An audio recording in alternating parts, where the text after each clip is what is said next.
My name is Arthur. My wife, Isabel, died in a car accident. The van driver fell asleep at the wheel.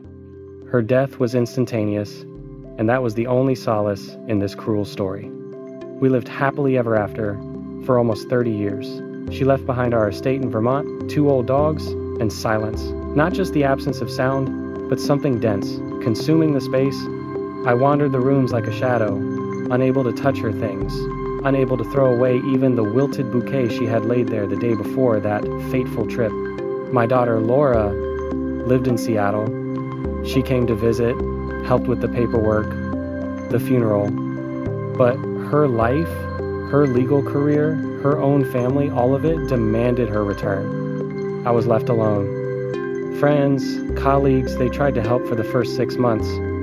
Then their glances began to express not only sympathy, but also awkwardness and a slight weariness. I became a living reminder of the fragility of happiness, and such reminders make people uneasy. I began to lose touch with reality, not in a clinical sense. Days simply blurred together, food lost its flavor, and favorite books turned into incoherent letters.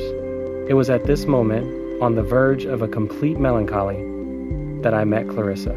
It didn't happen at a support group. Our mutual friend Martha, whom I hadn't seen since university, accidentally learned of my grief and insistently invited me to dinner. "You can't be alone, Arthur. At least go out and socialize." I went, driven by apathy and the faint hope that the noise of the restaurant would drown out the noise in my head. Clarissa was a friend of Martha's, a widow like me. Her husband, a successful heart surgeon, had died of an aneurysm the year before. She was compellingly calm. There was no feigned grief in her. There was a graceful acceptance. She didn't offer platitudes. When Martha stepped away for a moment, Clarissa, looking at me with her light brown, very attentive eyes, said, "It seems your pain hasn't yet taken shape. It's simply spreading, poisoning everything around it. This is the most difficult stage." She spoke of it as if the pain were a material she could work with. There was a strange power in her words. We began dating. At first, like 2 lonely ships finding each other in the fog, she understood everything without words. She didn't try to cheer me up. On the contrary, she suggested rituals. She brought large, beautiful candles into my house. "Let's light them in the evenings, not as a memento, but as a symbol of the warmth that may still exist." She was practical. Eventually, I helped Isabel sort through her wardrobe, not to throw things out, but to select a few of her favorites and send them to a tailor, who made 2 blankets from them, one for me, one for Laura. "This way, her love will warm you in a new way," she said. It was so elegant and so free of morbid sentimentality that I was charmed. When Laura arrived and met Clarissa, she was delighted. "Dad, she's amazing. She somehow heals." My friends breathed a sigh of relief. Clarissa fit into my life, not as an invader, but as a restorer. She hired a gardener to tidy up Isabel's neglected garden. She fixed the leaky roof. She managed the household with a precision I could never have dreamed of. My world shattered into fragments. She began to piece together into a new, solid mosaic. And at the center of this mosaic was she. A year later, we were married. A quiet, modest ceremony. I felt that life, against all odds, was giving me a second chance. Clarissa sold her apartment in Boston and moved with me to Vermont. She said the city was now weighing on her, and here, among the forests and hills, she could finally breathe a sigh of relief. She also breathed new life into the house. She renovated it. Not a complete overhaul, but a refreshing one. She threw out the old shabby furniture, replacing it with elegant modern pieces. "We shouldn't live in a museum, Arthur. We should live in a house, not a mausoleum." It sounded reasonable. Gradually, almost imperceptibly, the emphasis shifted. Our house increasingly became, in her words, my home. My old friends, who occasionally visited me, became those friends who still see me as the old Arthur, not the person I'd become. She gently hinted that their visits bothered me, that after them I became gloomy and withdrawn, and I, feeling this burden, began to believe her. Correspondence with old friends ceased. She took over all communication with Laura. "Don't burden her, dear. She has a small child and a job. I'll write everything down and say hello." Laura began calling, first asking, "How are you?" and then, increasingly, "How's Clarissa?" My daughter and wife created their own separate communication channel, in which I was a passive participant. Then financial difficulties began. Clarissa, having managed a large fortune after the death of her first husband, suggested optimizing our assets. "Your financial advisor is using outdated strategies, dear. Let me check everything." Blindly trusting her competence and lacking the strength or desire to delve into it, I signed everything she offered. She refinanced the mortgage on the house. She transferred my investments to new, more aggressive, and promising funds I'd never heard of. When I timidly asked about the details, she gently stroked my hand. "Don't worry, I'll take care of everything. Your job is to relax and enjoy the life we're building." But I didn't like it. I felt a growing, inexplicable restlessness. I became forgetful, not just about my keys, but about entire episodes. Clarissa attributed it to age-related stress and accumulated fatigue from years of grief. She insisted on a visit to a neurologist, an old acquaintance. After a cursory examination, he prescribed me mild sedatives to normalize sleep and relieve anxiety.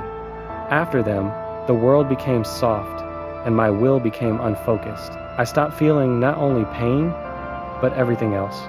One day, while rummaging through my office for an old notebook, I came across a folder I'd never seen before. It was tucked deep into the desk drawer Clarissa now used. Inside weren't financial reports. They were documents in the name of Clarissa Monroe, her maiden name, insurance policies, powers of attorney, and a few photographs. One showed her, younger, in the arms of a man who wasn't her late surgeon, her husband. On the back, in handwriting I now recognized, was written, "With Adrian, Boston, a year before his accident." An icy chill ran down my spine. Panicking, I started searching online. Adrian Monroe, death, Boston. Articles quickly appeared. Adrian Monroe, a promising architect, died after falling down the stairs of an unfinished house. The death was ruled an accident. He was married on Clarissa Monroe. A sharp, primal fear finally broke through the cotton curtain of pills. That evening, I didn't take my medication. I feigned sleep. Around 2 a.m, I heard Clarissa quietly get up and leave the bedroom. I followed her. She went down to the study and sat down at the computer. I peered through the keyhole. It wasn't working. She was looking at a large tablet with an open map, but not an ordinary one. It was a cadastral map of our property and the surrounding land. She was drawing something on it, making lines and notes. Then she picked up the phone and, stepping out into the hallway, quietly said into the receiver, "Yes, the process is underway. The plans have been approved. 3 months maximum. He's practically crazy. No, my daughter won't interfere. She's far away and trusts me completely. Yes, old Dr. Harrison will sign any medical certificate of incapacity. The main thing is to expedite municipal approval of the zoning change. This place is perfect for a complex. We'll tear down this old barn and build something decent." I quietly retreated, my heart pounding so hard I thought they'd hear it. This wasn't just a marriage of convenience. This was a development plan. I wasn't a husband, but an obstacle. A decrepit, feeble obstacle to her ambitious project. One that needed to be legally and quietly removed, declared incompetent, and then an accident, a fall down the stairs, like Adrian, a drug overdose, her first husband, a surgeon. How exactly did he die of an aneurysm? The next day, I was impeccable, obedient, grateful, a little distracted. I said I wanted to go into town to my old library to check out a few books. She, of course, offered to give me a ride. I accepted. In the library, while she was browsing the shelves, I found an old copy machine. I made copies of the documents I'd found and hid them in a book. I sat in the reading room and wrote a long, detailed letter to Laura. Not emailed, but handwritten. I wrote everything about my suspicions, about the documents I'd found, about the words I'd overheard that night.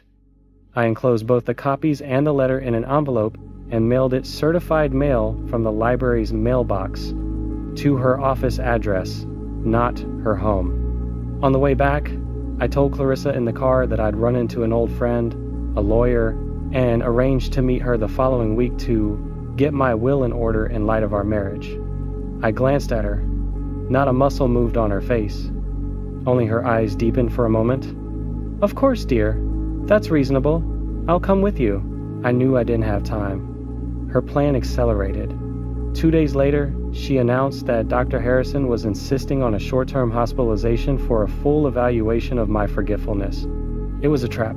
The hospital, having diagnosed me with senile dementia, would never release me into its care.